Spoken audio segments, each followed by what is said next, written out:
السلام علیکم، میں سردار مظہر مرکزی ترجمان مسلم طلبہ محاذ پاکستان آپ سے مخاطب ہوں۔ جیسا کہ آپ کو پتہ ہے کہ فرانس کی دہشت گردی، فرانس کی تخریب کاری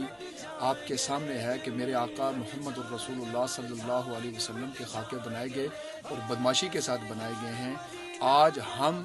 اس رویے کے اوپر فرانس حکومت نے یہ جو ظلم کیا ہے اس کے خلاف ہم سراپا احتجاج ہیں، اور ہم اپنے ملک پاکستان کی حکومت سے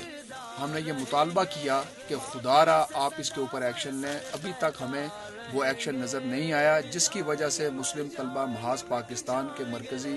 جو صدر ہیں عبید عباسی، جنرل سیکرٹری بھائی شہید سیالوی، تمام کی مشاورت کے بعد ہم نے یہ اعلان کیا ہے کہ ہم 30 اکتوبر 12 ربیع الاول بعد نماز جمعہ اپارا سے فرانس کے سفارت خانے کی طرف ہم مارچ کریں گے۔ مارچ انشاءاللہ تعالی ناموس مصطفیٰ مارچ ہوگا، اور ہم اس وقت تک واپس نہیں آئیں گے جب تک ہم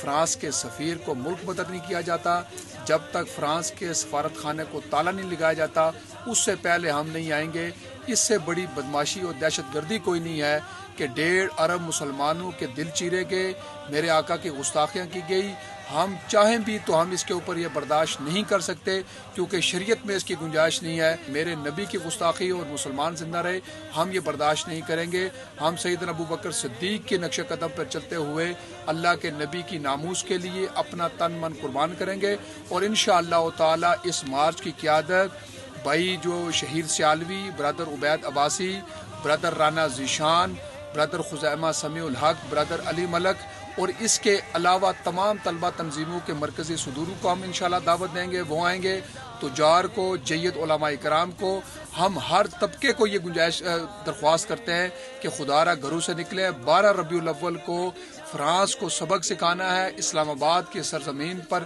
تاریخ ساز ہم مارچ کریں گے انشاءاللہ تعالی۔ اس کے لیے ابھی سے کارکنان ذمہ داران تیاری کریں، اور انشاءاللہ تعالی ہم سرکار مدینہ کے کل بھی وفادار تھے، آج بھی وفادار ہیں، اور یہ جوانیاں نبی کی ناموس، صحابہ کی عظمت کے لیے قربان کی جائیں گی انشاءاللہ۔ رہیں گے باطل سے سدا بر سر پیکار رہیں گے،